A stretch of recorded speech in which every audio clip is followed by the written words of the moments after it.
Who squats in shoes here? What kind of shoes? These shoes. These shoes? These shoes? Whose shoes? These shoes? I would not squat with shoes on. The reason that I say no shoes is because I'm going to teach the principle of rooting, okay? And rooting is damn near impossible if your shoes are on. Secondly, most shoes close off your toe box, okay? So your feet, especially women's shoes, especially heels, they make your feet go from, they should be like this, to like this, right? This messes up your function in movement tremendously. Nobody can do it quite as well as Chris Duffin with the freakiness of his foot, but the toes should be capable of spreading on their own like this without pulling them apart. Most of you will see that you have to pull your foot apart to get your toes to go like that, because they're used to being like, it's kind of hard for me to do, like this. What we do, I'm gonna have you guys take all your shoes off. All of your shoes off, all two of them. Socks too. What we're gonna learn first is rooting principle. Rooting principle frequently will absolve most pain. Pain in the foot, pain in the knee, pain in the hip, pain in the low back, okay? So, the rooting principle, who's ever heard grab the ground with your feet when you squat, okay? Who's ever heard twist your knees out when you squat, okay?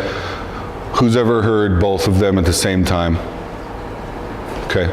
Most of them are incomplete cues. So it's like, turn your knees out, activates your glutes, right? And then what happens with people's feet is they go like this, right?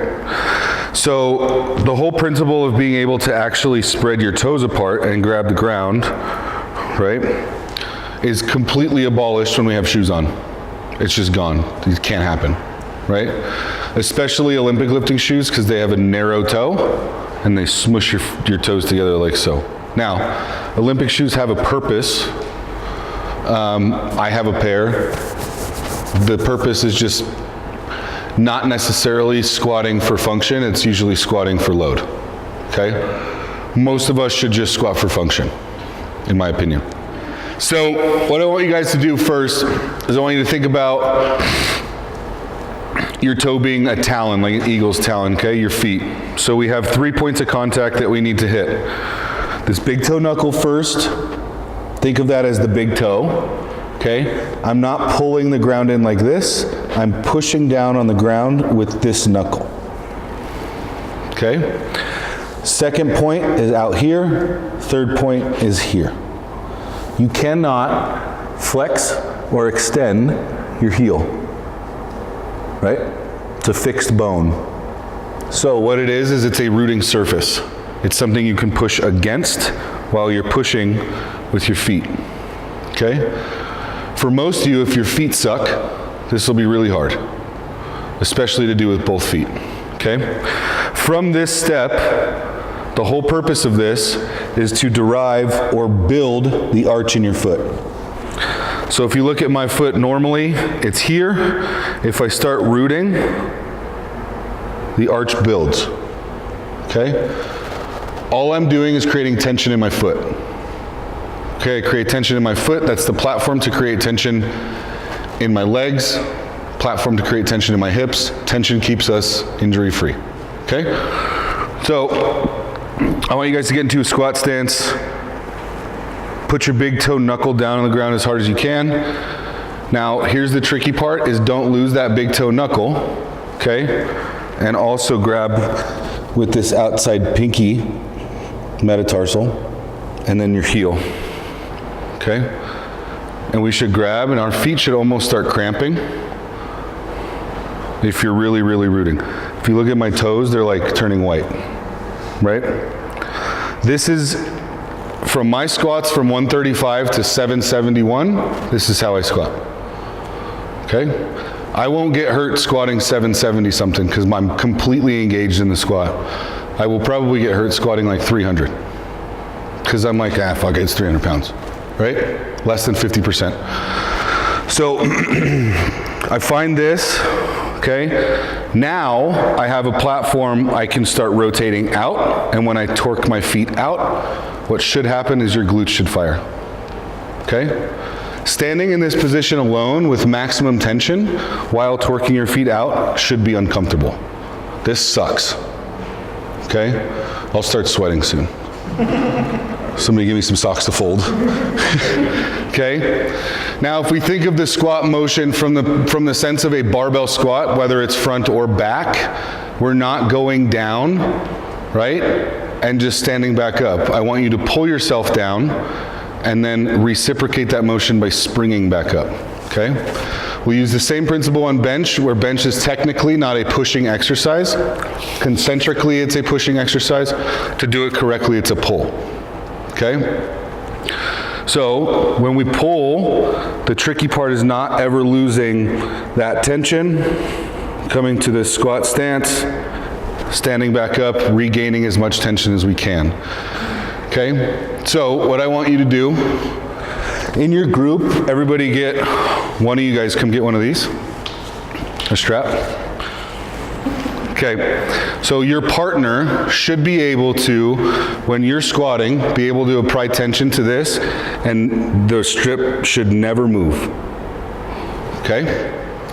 And you can go this way and this way, right? So you could pull here. Usually pulling this way, you see more effect. Okay? So your big toe should be off the strap. Your pinky toe should be on the strap. Okay? The reason that I do that is because otherwise you guys will just grab the strap with your big toe. Okay? We don't want the big toe down, we want the knuckle down on the ground, not the actual toe grabbing the ground. Okay?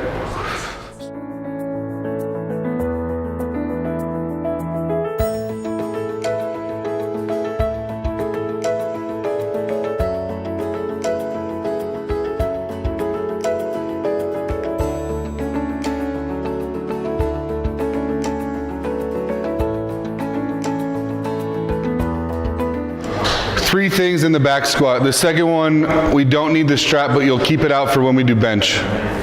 But you can spool it up if you want. The second one is the position of how we stand up and how we load the concentric portion of the squat. Okay. So usually when we squat down, just squat down for me. We have a forward lean in our spine, which is normal, right, with hip flexion. Now we have a bar sitting here. This load is pushing straight down. The second we start to stand up, in physics law, what we're fighting to get stronger, go ahead, is this happening and us falling forward, right? So basically, if I'm the bar, I'm actively trying as dead weight to just push him over like that, okay? So I learned this cue a long time ago with squatting. It changed the way that I squat forever. So the whole purpose of when we stand up from a squat is not only just to push the weight upwards, but we're fighting to push it back to its starting position. Okay, so the squat is not this. It should be, in your head, this. Okay? So the way that I like to say it is, if we're in the bottom of a squat, and I'm here, I want you, if I'm a freight train, stop the freight train by standing up, like so. Okay? You will not fall backwards with weight on your back. I promise. Okay? What I want you guys to feel is the difference of explosiveness between just standing up and standing up and back. So with your partner, I just want you to try, do like 5 each person. Do 2 standing straight up, and do 2 standing straight up and a little back. We're not doing like this. Right? I just want you to feel like you're pushing against something backwards. Okay? Hypothetically, when we squat, we're pushing against something backwards. That's what a squat is, when we load it, right? So go up and back a little bit, feel that, don't lose this. Because if we lose our feet, we start to go like this. Okay? Try it out.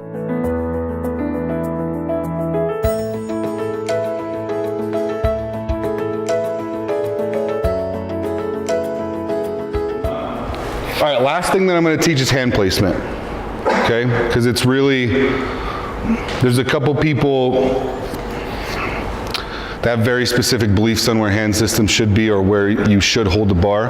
A lot of it is dependent upon, this is in reference to a back squat, a lot of it is dependent upon shoulder mobility. A lot of it is dependent upon past injuries. A lot of it is dependent upon comfort, okay? If we're talking about maximum power output, you're gonna wanna hold the bar at the same grip in which you do a pull-up or a lat pull-down, okay? The reason is because we should be tensioning our lat in the squat, okay? Lat's the longest and largest muscle in the upper body, right? It goes from the shoulder blade all the way to the pelvis. It's a huge stabilizer for the pelvis, okay? So when you squat, some people like to squat, like I've seen some people squat with their hands like right here, okay?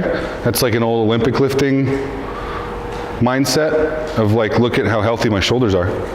I can hold the bar right here, right? I can hold the bar right there, but it's like there's no power here. I look like I'm locked up in this position, right? Now, if I want to hold the bar for me, it's about here. I'm here because as soon as that bar is on my back, I go through a checklist. Feet rooted, glutes activated, and I'm trying to bend the bar over my shoulders. I'm pulling the bar. It won't literally bend. It may. Who knows? It likely won't. But I want you to hypothetically bend the bar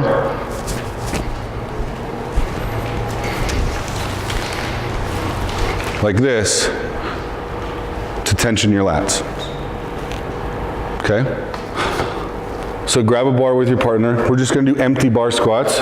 Each person's gonna do 10. We're gonna do 2 sets of 10. And I want you to think about all 3 things we went over. Foot,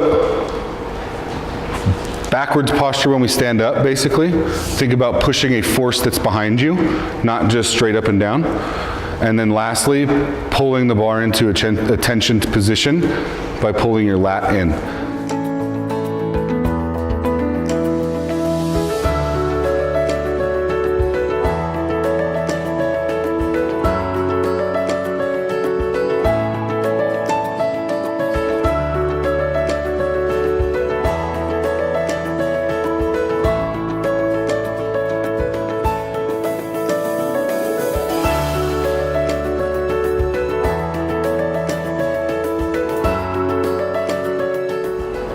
The whole thing that we're going to be doing, bench next as well as deadlift, is about tensioning, okay? Tensioning equals,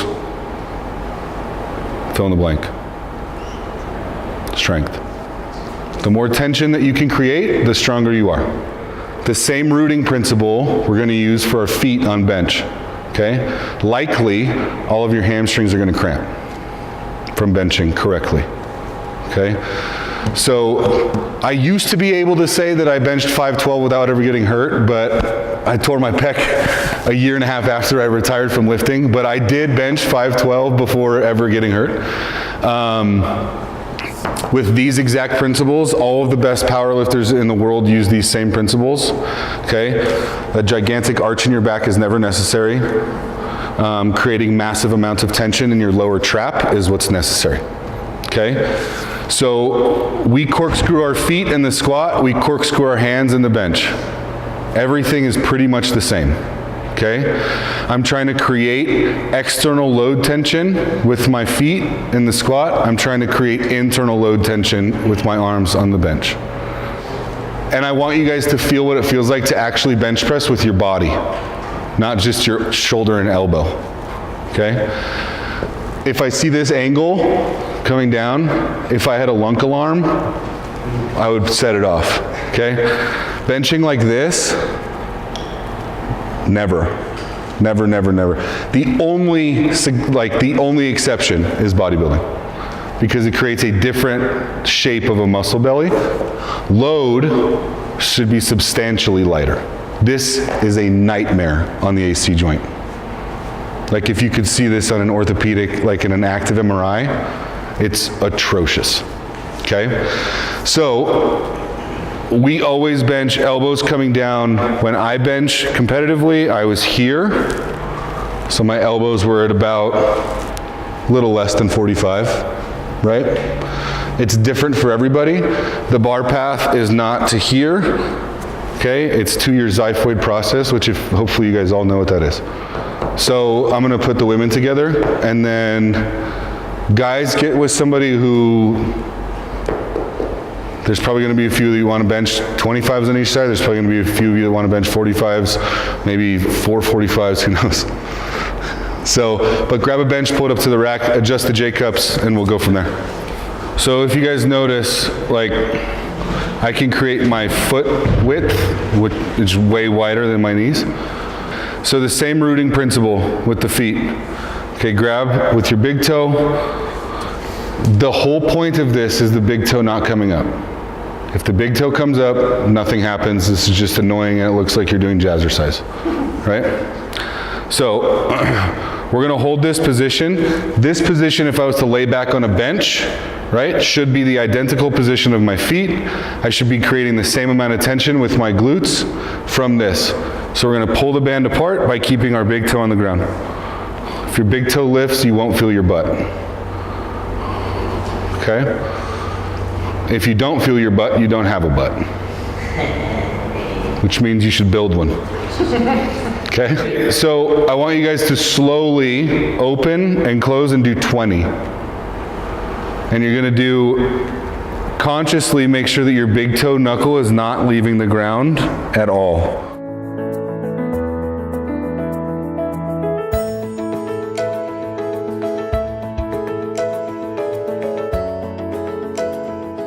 So when I'm benching, when I was learning to bench like this, I would get one of these and I would spread my feet and root in the ground, and I would keep this band on there while I benched. It helps keep you aware that your legs should be here and not benching and like doing this. Kyler's gonna do a band snatch. So we're gonna make a box with the band, okay? The arms and elbows never bend, okay? This is a really, really old school type warm up for the shoulder. But we're gonna go straight raise up, open the band behind our neck. Band snatch for here, we're gonna do 20 as well.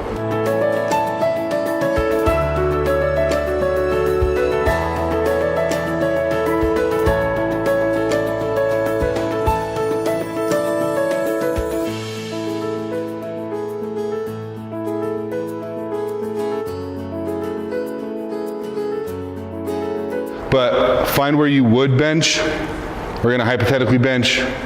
We're in pretend bench land, okay? So when the bar is unracked and in our hand, the first thing that we should think about activating is one of the main muscles that moves in the squat, okay? Upper body, we should activate our lat, okay? So the lat's primary function here is to bend this bar like so, okay? It's hard, okay? Notice what you guys are not doing when you're doing this standing. You're not doing this. Everybody tends to bench and go like this, and then like, and like this, and like this. I used to do it too. It's a habit. It took me a long time to break. I don't know why I would watch the bar. For some reason it was like a comfort thing, maybe. But it's real bad for your spine, okay? To have like hundreds of pounds over here or 100 pounds or whatever it is, and you're coming down and just getting into this spinal extension right here, just reflection on your cervical spine, and then asking those muscles to fire when you go the other way and shooting them back. Not good, okay? So when we grab the bar and we rotate to activate our lats, okay? What do you feel happen between your shoulder and your hand? Tension? Right, okay? I want you to watch your elbow joint. It goes from this to this, okay?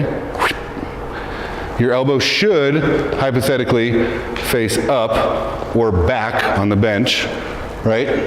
Not out, okay?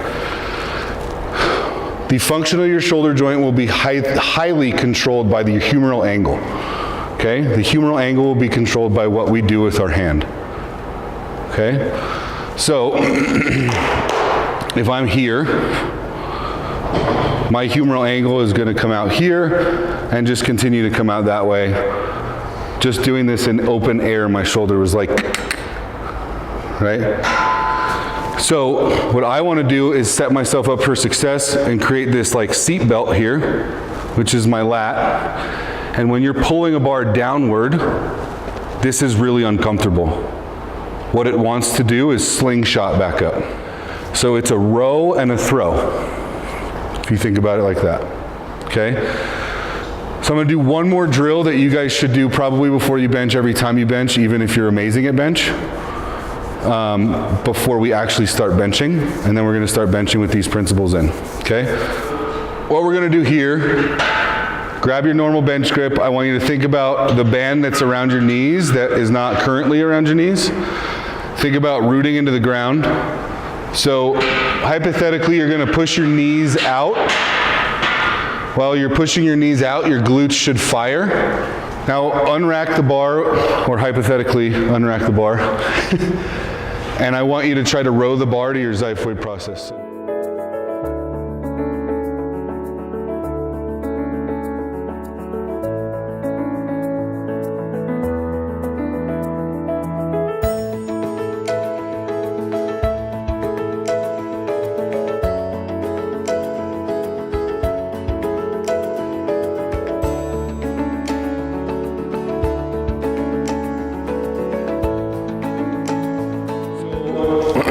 You guys can take the bands off of the bars now.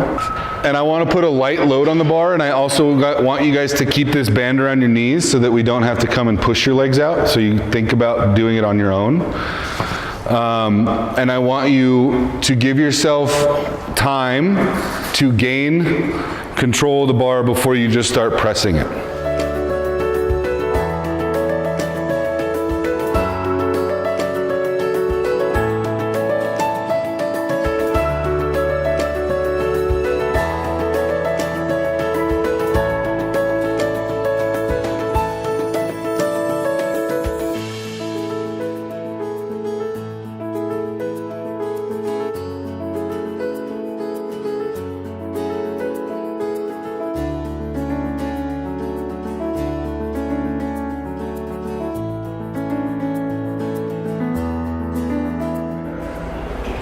Who knows what the diaphragm's shaped like?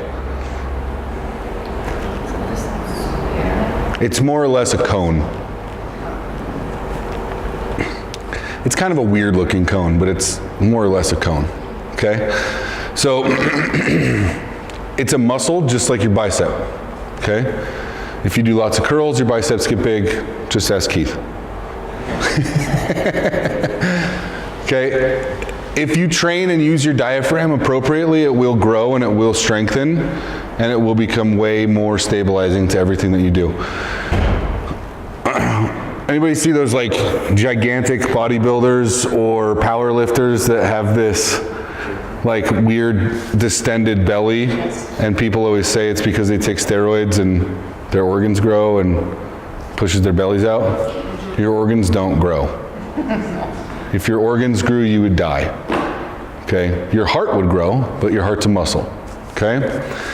What that is the density of their abdominal wall and their diaphragm, because just like everybody else, that's a muscle, and if they train it, which they do, it grows in density. So it gets bigger and bigger and bigger, okay?